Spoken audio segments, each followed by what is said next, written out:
श्री धांधल जी मारवाड़ में राठौड़ राज्य की नींव डालने वाले जोधपुर के राठौड़े के मूल पुरुष राव सिंह की तीसरी पीढ़ी में श्री धांधल जी हुए थे। ये बड़े वीर और प्रतापी पुरुष थे। लोक मान्यता के अनुसार इन्होंने रानी कमला दे के अतिरिक्त स्वर्ग की एक अप्सरा से भी विवाह किया था।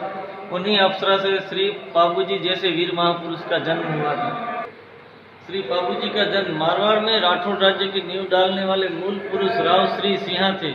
लोक देवता श्री पाबूजी राव श्री सिंह की चौथी पीढ़ी में हुए थे। श्री पाबूजी के पिता का नाम श्री धांधल जी था। राठौड़ों में खाप धांधल जी ख्यात के अनुसार श्री पाबूजी का जन्म मारवाड़ के कोड़ू ग्राम में हुआ था। इस ख्यात के अनुसार इनका जन्म एक अप्सरा से हुआ था। धांधल जी का अप्सरा से विवाह।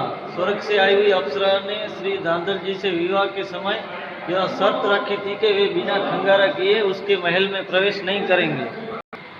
सिंहणी स्वरूप अप्सरा। एक दिन श्री धांधल जी बिना खंगारा किए ही महल में प्रवेश कर गए। वे यह देखकर दंग रह गए कि अप्सरा सिंहणी का रूप धारण कर सिंही सावक श्री पाबूजी को दूधपान करवा रही है। अप्सरा की नज़र जब श्री धांधल जी पर पड़ी तो उन्होंने कहा कि आपने बिना खंगारा किए ही महल में प्रवेश किया है। ये वचन का भंग किया है आपने, इसलिए अब मैं वापस स्वर्गलोक जा रही हूँ। श्री पाबूजी का परिवार। श्री पाबूजी के पिता श्री धांधल जी के स्वर्गवास के पश्चात उनके बड़े भाई श्री बुड्ढो जी राजगादी पर बैठे। श्री पाबूजी का बचपन उनकी बहन पेमलदे और श्री आनंद जी चारण की पुत्री देवल देवी के साथ हंसते खेलते बीता। देवल देवी बचपन से ही श्री पाबूजी को अपना धर्म भाई मानती थी। श्री पाबूजी का विवाह अमरकोट की राजकुमारी सुप्रिया देव फूल कंवर से हुआ था। देवल देवी को गायों की रक्षा का वचन दिया। देवल देवी के पास केसर काड़वी नाम की एक सुंदर घोड़ी थी जो उनकी गायों की रक्षा करती थी। इस घोड़ी को जायल के शासक श्री जिंदराव श्री बुड्ढो जी के मांगने पर देवल देवी ने देने से मना कर दिया। श्री पाबूजी ने अपने विवाह के अवसर पर देवल देवी के पास केसर काड़वी मांगने गए। देवल देवी ने श्री पाबूजी को घोड़ी देते हुए कहा कि अगर मेरी गायों पर कोई संकट आए तो आप तत्काल उनको रक्षा के लिए आएंगे। श्री पाबूजी ने घोड़ी ले जाते हुए देवल देवी को ये वचन दिया कि मैं स्वयं ही आपकी गायों की रक्षा करूंगा। शरणागत भील भाइयों की रक्षा। एक दिन श्री पाबूजी के घर पर 7 थोरी भील श्री चांदिया, श्री देविया, श्री खाबू, श्री पेमला, श्री खलमल, श्री खंगारा और श्री बांसल आए, जिन्हें श्री आना वाघेला ने अपने राज्य से बाहर निकाल दिया था। किसी ने भी उन्हें शरण नहीं दी। अंत में उन्होंने कोड़ू में आकर श्री बुड्ढो जी से शरण मांगी तो उन्होंने कहा कि तुम्हें पाबू ही रख सकता है, तुम उसी के पास जाओ। वे लोग श्री पाबूजी को ढूंढते ढूंढते जंगल में पहुंच गए और आश्रय देने की प्रार्थना की। श्री पाबूजी ने उन्हें शरण देकर अपने साहस और शरणागत वात्सल्यता का परिचय दिया था।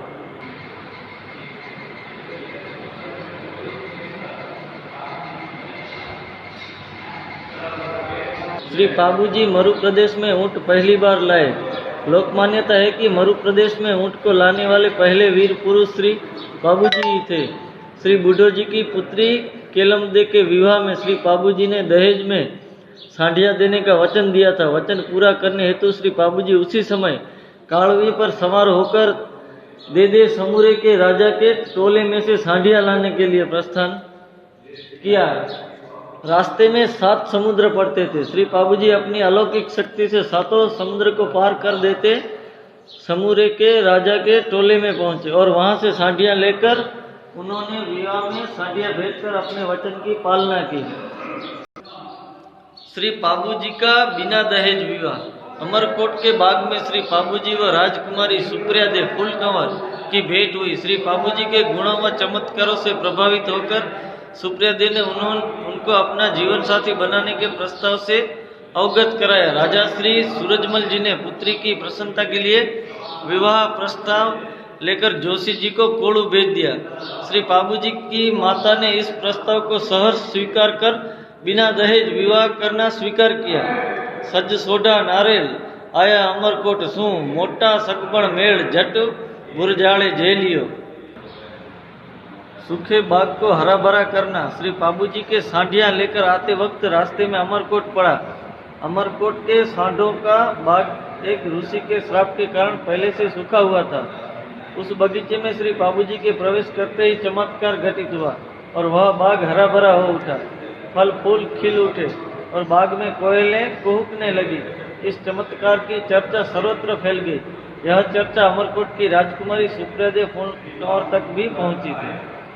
मगरमच्छ के पेट से हार निकालना। श्री बाबूजी की भतीजी केलमदे ने सरोवर में स्नान करते समय अपने गले का हार तट पर रखकर स्नान करने चली गई। एक मगरमच्छ उनके हार को निकल गया। हार नहीं मिलने पर केलमदे रोती हुई श्री बाबूजी के पास आकर मगरमच्छ द्वारा हार निकल जाने की घटना बताने लगी। श्री बाबूजी ने तत्काल मगरमच्छ के पेट से हार निकालकर पेट को सुई धागे से सिलकर उसे पानी में छोड़ते ही मगरमच्छ सरपट पानी में दौड़ गया। हार केलमदे को दे दिया गया। घोड़ी केसर कालवी की परीक्षा। सोढ़ा सरदारों ने केसर कालवी की परीक्षा लेने के लिए सामेला के समय तोरण को घट के कंगूरों में टांग दिया। केसर कालवी एक ही छलांग में घट के कंगूरों तक पहुंच गई और अपने सुमों के साथ ही घट के कंगूरों को तोड़कर लेती आई। श्री बाबूजी ने तोरण वंदना कर दी। उपस्थित सोढ़ा सरदार आश्चर्यचकित रह गए। श्री बाबूजी की सास ने उनकी आरती उतारी और तिलक लगाया। कालवी का हिनहिनाना। श्री बाबूजी बारात लेकर अमरकोट के लिए रवाना हुए। पीछे से जिंदाराव खींची देवल देवी की गायों को लेकर घर लेकर ले गया। देवल देवी विलाप करती हुई श्री बुढ़े के पास गई, किंतु उसे कोई सहायता नहीं मिली। उधर अग्नि के समक्ष श्री बाबूजी और सुप्रियादेव के फेरे पड़ रहे थे कि अचानक बाहर खड़ी केसर कालवी हिनहिनाने लगी और अपने बंधनों को तुड़ाने का प्रयास करने लगी। बाबूजी द्वारा गाय छुड़ाना। कोल्लू पहुंचकर श्री बाबूजी देवल देवी से मिले और गायों को ले जाने का समाचार मिलता ही अपने सावंत श्री चांदाजी और श्री ढेमाजी को साथ लेकर गाय छुड़ाने के लिए चले पड़े। उन्होंने गायों को घेर कर ले जा रहे जिंदराव खींची व उसके अचलावत मेलावत सरदारों को ललकारा। दोनों पक्षों में भयंकर युद्ध हुआ व रक्तपात हुआ। युद्ध में कई बार ऐसे मौके आए जब श्री बाबूजी जिंदराव खींची को मार सकते थे, परंतु मर्यादावश अपनी बहन की सुहाग का ध्यान रखते हुए उन्होंने जिंदराव खींची को प्राणदान दिया और गायों को कब्जे से छुड़ाकर देवल देवी को सौंपने के लिए चल पड़े। श्री बाबूजी का गौरक्षार्थ बलिदान। श्री बाबूजी गायों को छुड़ाकर देवल देवी को सुपुर्द करने जा रहे थे। रास्ते में प्यासी गायों को पानी पिलाने रुक गए। पीछे से जिंदाराव खींची अपने मामा भाटी की फौज लेकर पुनः बाबूजी पर हमला करने आ गया। दोनों पक्षों में घमासान युद्ध हुआ। इस युद्ध में श्री